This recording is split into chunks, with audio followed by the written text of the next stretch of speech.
أعوذ بالله من الشيطان اللعين الرجيم بسم الله الرحمن الرحيم فوضوا أمري إلى الله إن الله بصير بالعباد ولا حول ولا قوة إلا بالله العلي العظيم حسبنا الله ونعم الوكيل ونعم المولى ونعم النصير والصلاة والسلام والتحية والإكرام على الرسول المسدد المصطفى الأمجد المحمود الأحمد الذي سمي في السماء بأحمد وفي الأرض بأبي القاسم محمد اللهم صل على محمد وعلى أهل بيت الطيبين الطاهرين المعصومين المظلومين المنتجبين الذين أذهب الله عنهم الرجس وطهرهم تطهيرا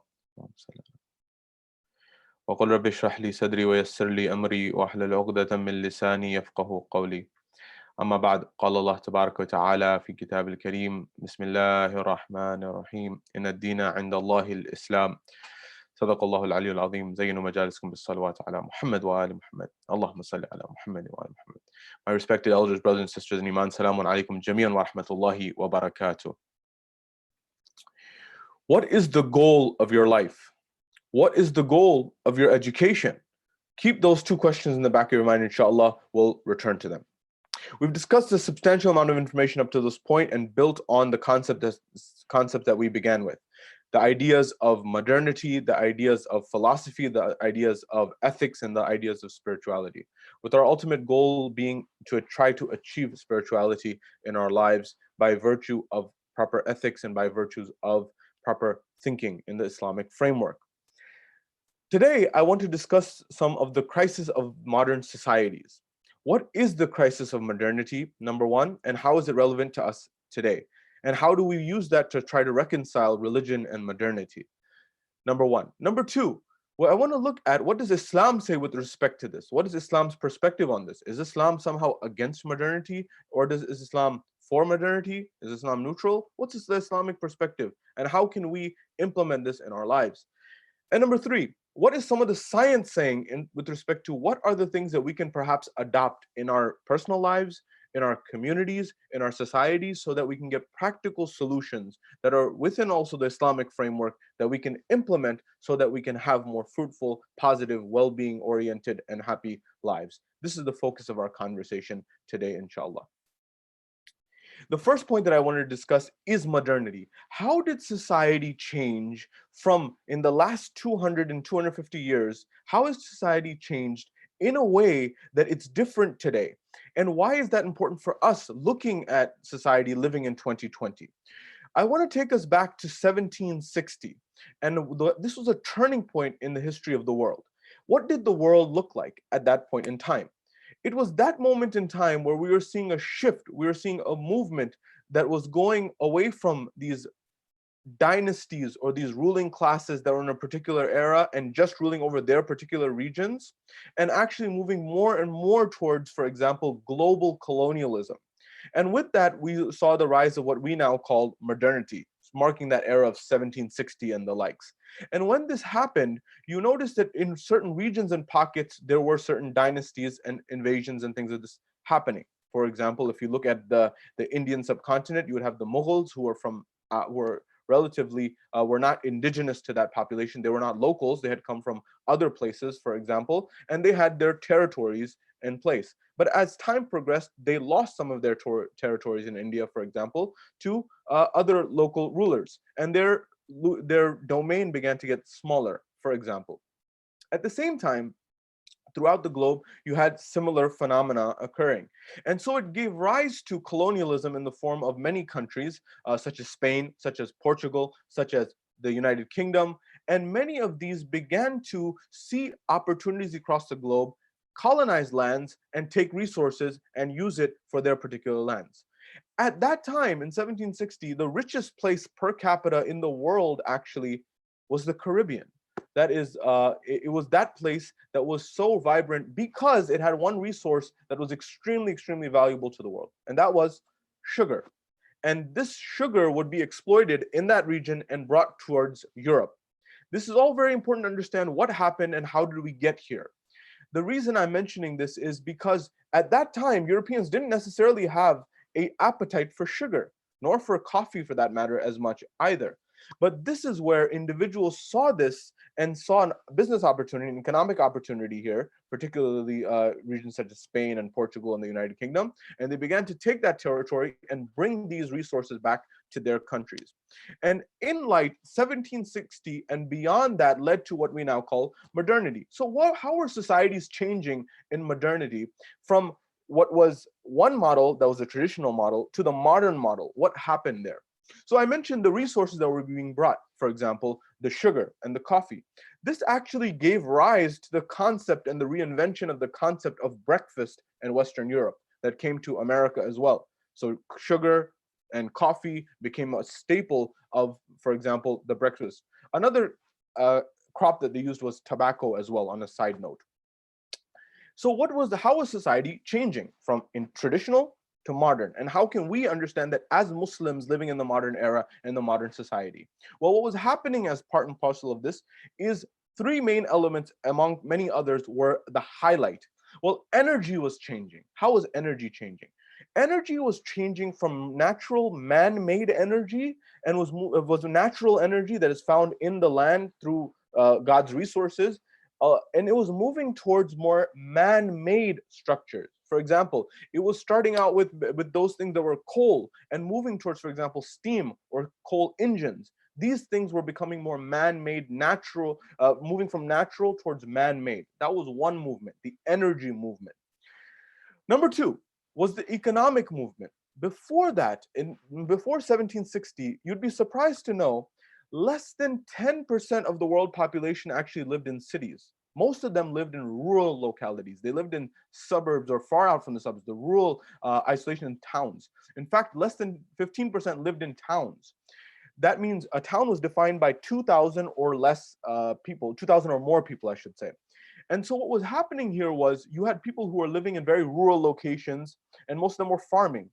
And industrialization increased, and in modernity, industrialization increased and urbanization increased. So you saw people moving away from this, from farming and moving away from the outskirts of town and living on their own and going into the cities and actually building their lives into the cities.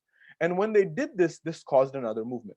And the third element of the movement from traditional societies to modern societies is what I really wanted to highlight. Sociologists and historians have highlighted a very particular shift that happened from a traditional society to a modern society, where in a traditional society, people had unstable lives, but stable communities. What does that mean?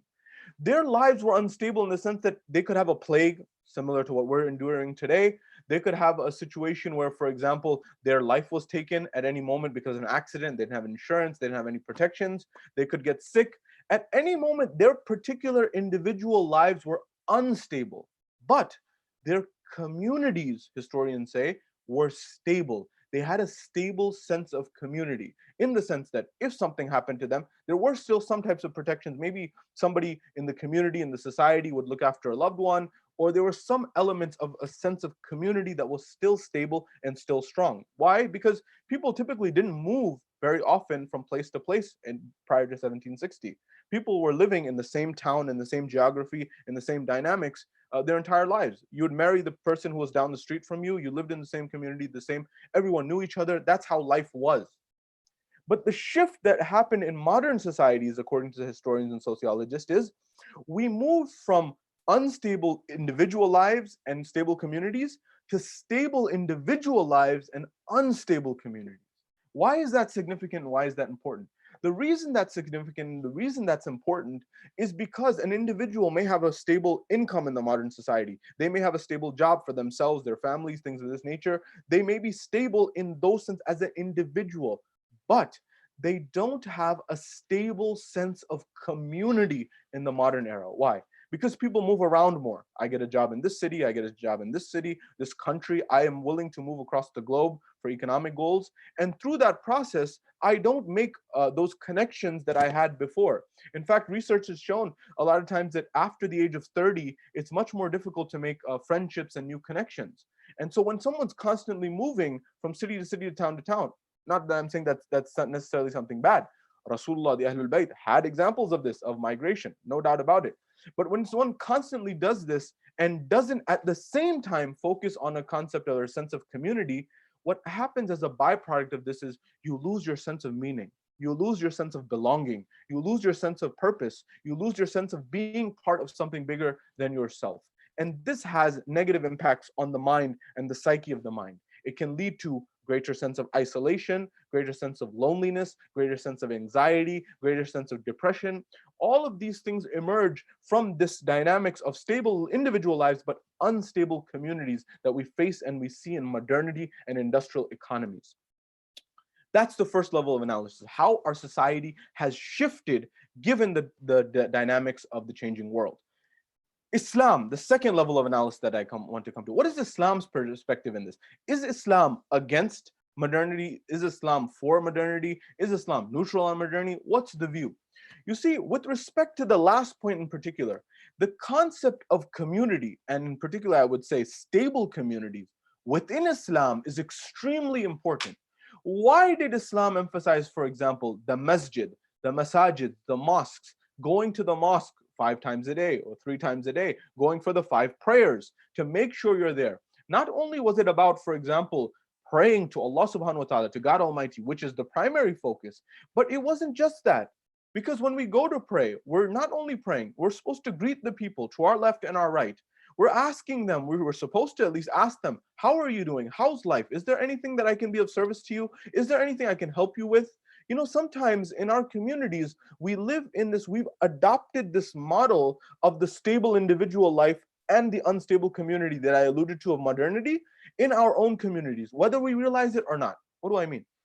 You know, in 2007 to 2009, as a community, the global community, we faced one of the greatest crises, the financial collapse, the Great Depression, as it was called. During that time, some people were there and helping, alhamdulillah, and may Allah reward all of those who were and are and have good intent. I'm not here to make any judgments on anyone. But what I'm saying here is sometimes in some of the letters and some of the communications that I received as a speaker from people were that, you know, we were meeting people and acting as if everything was the same. And some people were suffering tremendously, but nobody came to ask them. And they didn't maybe feel comfortable asking otherwise. There has to be this comfortable channel where people can actually communicate with one another, even in hardship, and not live in this silo culture of silos, like the coming from the farms. What's a silo? In the past, or even in common era today, when you want to store grains, corn or flour or wheat at the farm, they have silos, which are these long towers that keeps corn in one, flour in one, maize, all these other different crops in one silo. But the silos don't touch each other, they don't communicate, they don't overlap. And it seems that sometimes in our own lives, we may have individuals in our community, alhamdulillah, they're doing stable, but are we opening those channels of communication where anyone feels comfortable coming to me as a brother or a sister to a sister and saying, I need help, I need assistance, I need help, and would you be able to help me? And that's where stable community comes into place. I say this in particular because this is a point of reflection. In COVID-19, we've moved to this model of technology and using it because of the necessity of the time and the era. But what about after this? What about when we move away from and things start to open up, whether that's in 6 months or 12 months, I don't know. But whenever a vaccine emerges, whenever there's a solution society, and whenever we are ready to move on as a community and society, will we get complacent and say that this is the model that we'll adopt forever, that we're going to just stay? Well, I thought it was pretty comfortable watching lectures online from the convenience of my home. I'm going to stick to that and I'm going to stay with that. And I don't need to go to the mosque anymore. I don't need to go to the Husainiya anymore. I don't have as much importance for that anymore because, look, I've adapted. And I think this is what is needed. And this is what fits in with my busy life. Yes, there's many pros of technology on the one side. I'm a big proponent of technology. Anyone who tells you, for example, technology is all bad blanket statement is not necessarily looking at all the dimensions of the equation. Technology is extremely important for society to progress. But we as human beings, if you remember the last point I made, that what sociologists and historians have said about modernity, it's led to unstable communities.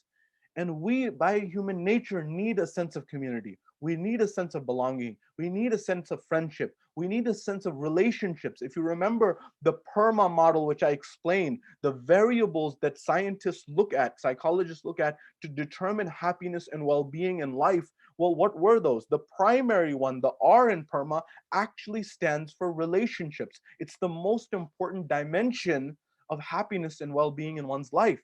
Well, if we adopt this model where we're constantly using technology to communicate and not complementing that with a sense of community in the mosque, in the Husseini and the Imam Barga, 12 months down the line, 6 months down the line, however long down the line when things open up, we get complacent with this model, you will notice that anxiety, depression, loneliness, that will continue to uptick the way it is upticking right now with COVID-19. People are feeling a sense of isolation. People are feeling a sense of anxiety. People are feeling a sense of depression. And these are on the uptick because we're not used to this in society. We're not used to being isolated. This is not what we're necessarily designed for. And so it's very important for us to look at the Islamic perspective, that the culture of Islam, the ethos of Islam, the manhaj of Islam, the school of thought of Islam was you have a responsibility and a sense of community at the masjid, at the Husayniyah. The first is the masjid, then the Imam Bargah, the Husayniyah. That's a part of our community. That's a part of our culture. That's a part of our being that helps make us who we are. And we need to take those majalis very seriously. It would be when things open up, not at this time, but when things open up, the majalis of Imam al-Hussein alayhi salam should be packed. They should be filled because that helps to create the culture of adha. That helps to create the culture of our identity so that we are able to have a sense of camaraderie, a sense of brotherhood, a sense of fraternity, a sense of belonging amongst one another. Otherwise, we get this same sense of unstable communities, which leads to depression, anxiety, loneliness, isolation, which causes us decreases in mental tranquility. So that's the next level. And with respect to, there's the masajids, the Husayniyah. The third, neighbors in Islamic thought. In the Islamic perspective, neighbors are not just those individuals who, for example, are those people, for example, who are next to us, left and right. It's 40 houses in Islamic thought, east, west, north, south. I'm responsible for 40 houses, east, south, northwest. If they have not eaten and I have eaten, I could be liable on the day of judgment before Allah subhanahu wa ta'ala, according to the traditions that are ascribed to our Ahlul Bayt alayhimus salam. As you know, you have to be very precautious when you are in a state of fasting in particular. You have to be precautious about narrating traditions and hadith in general, but especially when you're in the state of fasting, you have to be even more particular about them. So it has been attributed to the Ahlul Bayt alayhimus salam that 40 houses in each direction, that's 160 around. I am responsible for that. That's part and parcel of a sense of community, of a sense of identity, of a sense of belonging. If I must try to share. I must try to help out. And those are very important pieces of the equation. Now, what are some potential solutions? What are some potential solutions that you and I and we can adopt in order to build our communities and teach people this? And I want to give a very practical solution here. What do I mean? I wanted to go to the questions that I asked at the beginning of our conversation today. What is that? What is your goal in life? In 2 words or less, tell me what is the goal of your life? What would you like to, what skill would you like to have? What goal would you like to have in your life in 2 words or less?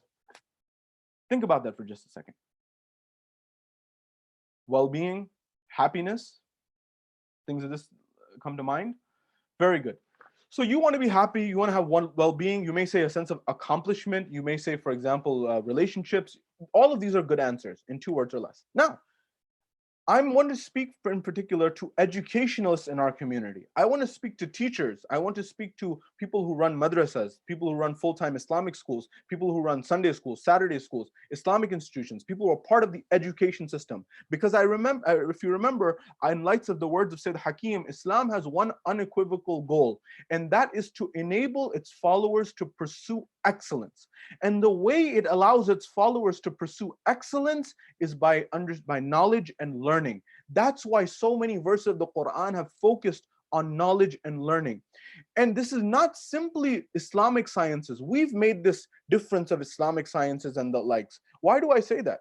We have in our traditions that when there were POWs in the aftermath of a war, for example, wars would happen in society. When the Muslims had POWs or the opposition took POWs, prisoners of war, after the war, they would take prisoners. Rasulullah, as was the normal custom, he would also take POWs, but of course he was not harming, torturing these individuals. You know what the rahmah of Allah manifested through Rasulullah was, how he showed it. And this culminates in mercy as well as knowledge. He told some of these people, when the Muslims fought other armies and they took prisoners of war, these people who were prisoners of war were not necessarily Muslims. They were people from other, they were not. They were from other groups. They were from other tribes. They were from other communities.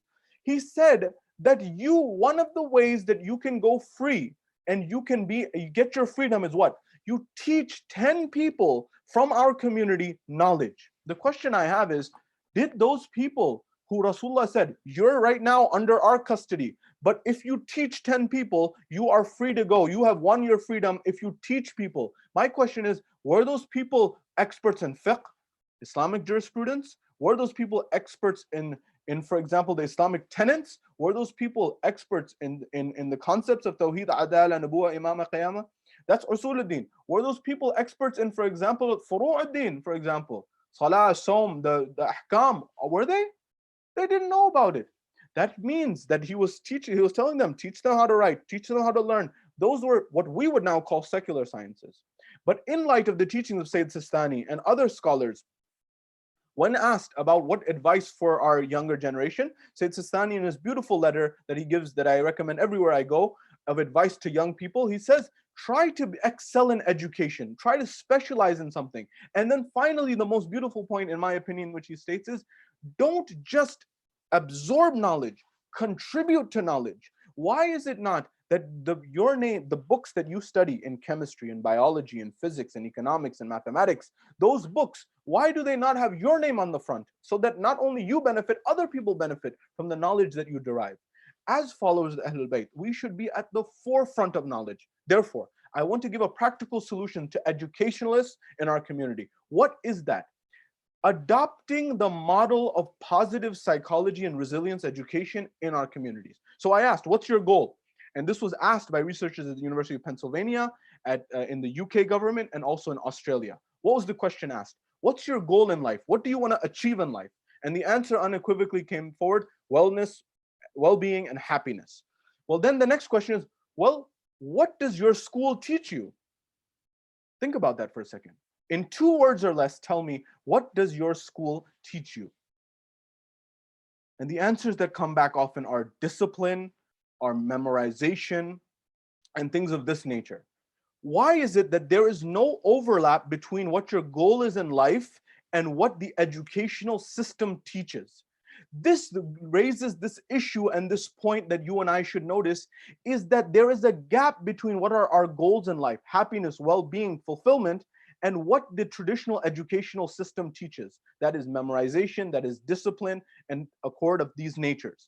That means there's a gap between these two, and there's a need to fill this gap. That is a educational system that not only gives you your well-being and happiness, but also gives you the discipline and all of those elements that go with traditional schooling. This is a sort of a school of life, if you will. And this is a tremendous opportunities for our Sunday schools, our Saturday schools, our madrasas, our Islamic full-time schools to adopt this model. So what did they do? The researchers at the University of Pennsylvania actually started this initiative, and they said, can we teach these children and align their personal goals with their school goals or their academic goals? And can we teach them skills so that they have resilience in their mind and they have a sense of positive identity? How did they do this? So if a child, for example, felt lonely at school, at the cafeteria, people sit with their own friends, their own groups. So they took the children, and some children came forward and said that, no one's sitting with me, or I tried to engage with some children or some other colleagues and classmates and students, and they didn't bring me into their circle. And so they asked them, well, why do you think that is? Well, the child begins to say, or the student begins to say, well, it's because maybe I'm boring, maybe I'm weird, maybe I don't fit in. And they begin to teach and train and ask the child or the student these questions that, hold on a second, did you notice for a moment that all of those students were members of the same team? They were actually members of the basketball team, or they're members of the football team. And that's not the reason why they didn't want to engage with you. They were actually have a meeting. They were having a meeting for that. And the student begins to realize that, oh no, I didn't realize that. I didn't notice that, as an example. Or those are people from the same class and they're having a class meeting. And it's not because they don't want to engage with you. And then you start becoming an advocate for the other side of the equation in your own mind.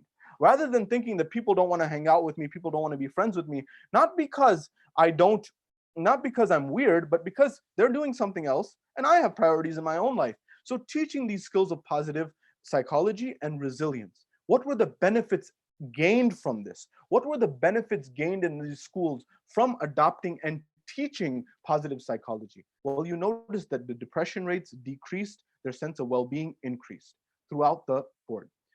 This was at the level of schools in Pennsylvania. Number two, the second level was at schools in the United Kingdom. For our audience in the United Kingdom, you already may be aware of this, some of you. Many of you may not. But there was actually a movement by researchers who collaborate from the University of Pennsylvania and the UK government to actually give training to teachers in positive psychology, in resilience, so that they were teaching their children or the students positive goals that they were able to implement in their life. So what is one teaching, for example, of positive psychology? Well, one of them is what I mentioned yesterday, the PERMA model. There are 5 elements of what classifies well-being in life that's studied scientifically, that can be measured scientifically. What are those? The positive attitude. I mentioned smiling, for example. That is engagement, that how engaged and engrossed in your work are you? Are relationships, how important and how strong are the relationships that you have in your life? What about meaning and sense of purpose? You know, I really want to mention this one because it's the second most important after relationships, and I mentioned a lot about relationships. At the University of Pennsylvania, Adam Grant, a researcher there, he was looking at the Department of Fundraising. For those who are in fundraising, note this point, it will help you in your community because all of us in our communities many times are fundraising. And so the department of the University of Pennsylvania that was responsible for fundraising, they had to call up their alumni. They had to call up their people who had graduated there and ask them, can we have some donations and things of this nature? And at that moment, many times, most of the time, they get a no. But Adam Grant said, how can we possibly help them more? And what they did was they invited people in, the M, the sense of meaning. They invited people who were able to benefit from the work that the fundraisers were doing, people who got scholarships, people who got fellowships, people who got children, students who got education, students who got education through the work of the fundraisers and how it changed their lives. They came into the office and began to tell their story. What happened as a result of this? The productivity, the sense of meaning and purpose, and the results that those people, the staff, the fundraising staff that they generated, they shot up. But that's the power of having a sense of meaning, why you're doing what you're doing. And the final element is accomplishment. Are you accomplishing the goals that you set out for yourself? This is one level.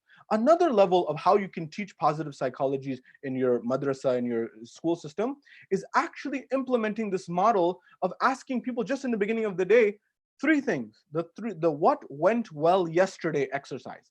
Asking 3 things, and this will come up more and more when we talk about gratitude and gratefulness. But I'm giving a preview now. Asking people just this simple question, list 3 things that went well yesterday. And they could be as little as you like, they could be as big as you like. It could be that I had a wonderful iftar, for example. I got to spend time with my family and my loved ones, number 2. Or it could be, for example, I got to have a nice cup of tea or a nice cup of coffee or watch my favorite cartoon. Whatever that may be for you, list out those 3 things. One thing that's very interesting about this is exercises. It can actually be addictive. And what's interesting, it's a good addiction in the sense that it actually promotes well-being in your life, number 1, within balance and moderation, of course. And number 2, it actually increases your sense of well-being, optimism, and decreases depression and anxiety. It's a very powerful tool to actually think about what went well yesterday. How else was this used? This was rolled out in many UK universities. I want to give the example of Australia. Some headmasters at the most prestigious schools in grammar schools, for example, in Australia, or such as the Geelong Grammar School in Australia, were looking at and reading the research from these psychologists, and they said, maybe we can implement this in our school. So they gave a call to these researchers at the University of Pennsylvania, and they said, look, we want to raise $16 million for a well-being institute within the school. And you guys are, you as researchers are at the forefront of well-being and well-being research. And so I wanted to ask you if you'd be willing. We're down $2 million in terms of fundraising. We've collected about 14 million. We need to collect another 2 million. We need your help. Can you help us in this regard? So they said, sure. They flew them down. They came down to Sydney, and then they went in front of this audience, in front of the parents who would have their students at this institution and who would be part of this institution and building this wellness center that's part of the school. I want to bring this to your mind because this applies to our communities very strongly. How? They asked the parents who are there that, what are your goals for your children? And describe those in 2 words or less. What's your goals for your children? And they all said, we want our children to be happy. We want our children to have well-being. These 2 things, happiness, well-being. These are what emerged predominantly. Fine. Then the researcher said, okay, now tell me, what is it that this school teaches them in 2 words or less? I said, whoa, okay. The school teaches, everyone said discipline. The school teaches discipline. There's no doubt about that. The school teaches a tremendous amount of discipline and academic achievement, accomplishment, setting your goals and achieve them. But the main thing that came up was discipline. Why? Because this particular school is where Prince Charles went. They had a place called Timber Top. Timber Top is that place where the researchers say is a place where you are actually sent in order to learn discipline. So if you want hot water, you have to actually go outside, cut up wood, bring the wood back, light the fire, and then actually have some warm water and some warmth. Everything needs to be done by yourself. That leads to you having a sense of self-discipline. So they got this on board, that the parents understood that there's a gap between what their goals were for their children and what actually was being taught. So they understood that a well-being center was needed. And so they said, well, how would you implement this? They asked the researchers, if it was up to you, how would you implement positive psychology and resilience training in the institution? He said, well, very, very, very clear. Number one, we'd give all of the teachers positive psychology and resilience training. So all of them are trained. So they understand PERMA. They understand the concepts of resilience and how to teach resilience, how to teach the students to say, well, that person was maybe not sitting with you because it's not your fault. It's because maybe they had something going on in their life. It's not your fault. Or for example, somebody who is bullying a student. Bullying is a big problem in all communities, and ours are no exception. And so, for example, when you say that this child, you weren't being bullied, that bullying is wrong, but you weren't being bullied necessarily because anything's wrong with you. There's nothing wrong with you as a victim of bullying. This team just lost the basketball game or they lost the baseball game and they're upset that they lost. It's not about you, it's about them. And these types of traits, when you teach children about these and students about this, their dynamics shift. So number one, how can you implement? You teach all the teachers about resilience and positive psychology. Number two, you actually implement an environment where you have a coordinator who's in charge and responsible for all of the initiatives of positive psychology and resilience training in the institution, in the madrasa, in the Mambarga school, in the full-time school, the Islamic school. You have someone responsible. And number three, you have a lecture series where people who are experts in this field or people who have studied this field, they come in and lecture on a periodic basis to try to teach those things. When you implement all of these things, you will notice that the dynamics of the school will shift. So what did they do? They actually implemented this and they led teacher training. The teachers came in, and when they came in, the headmaster or the principal, who we'd call in America, who was hired, he was somebody who was just brought in from England, who was very cold and someone who was very, very strict, traditional teacher or principal, headmaster. They said over 2 weeks, that individual who was cold and strict shifted to warm and happy and was hugging people and the most joyous person after the training.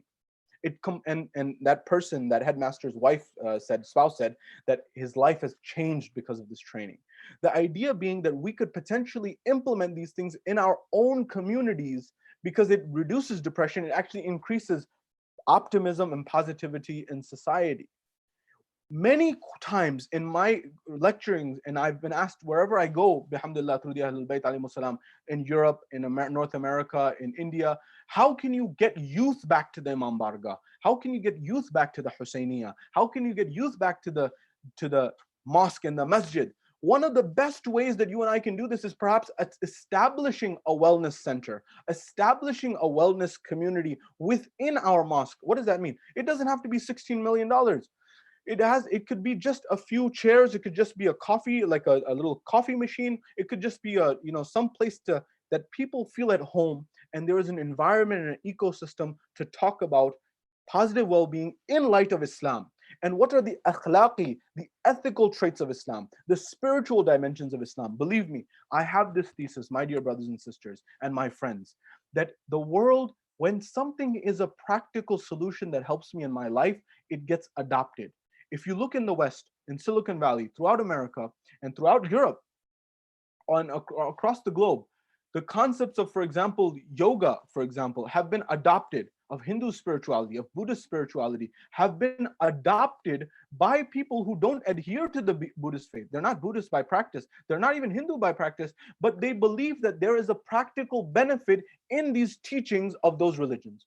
I believe that if we understand the Islamic spirituality framework, implement it in our lives, and then bring it to the world in the forms of books, in the forms of writings, in the forms of implementation, you will notice that people from all across the globe, Muslim or not, will adopt that model, because many people don't know the rich spiritual dimensions that exist within Islam. They may be limited to simply the poetry of Rumi and Hafiz or things of this nature, but the depths of what the Ahlul Bayt alayhimus salam taught, the du'as of Ahlul Bayt alayhimus salam, the du'as of Imam Sajjad alayhimus salam, the du'as of Ahlul Bayt, the Ziyarat of Ahlul Bayt alayhimus salam, the teachings and the beautiful words of the Ahlul Bayt. If these were made known to the world, you would notice that people would adopt these in their life. This is my thesis and this is my hypothesis. But why not start in our own madrasas? Why not start in our own Husainiyas? Why not start in our own Imam Bargahs, where we implement this model of not only the goals? I asked those two questions, that what are your goals for life, happiness, well-being? What are your goals, for example, within the school framework?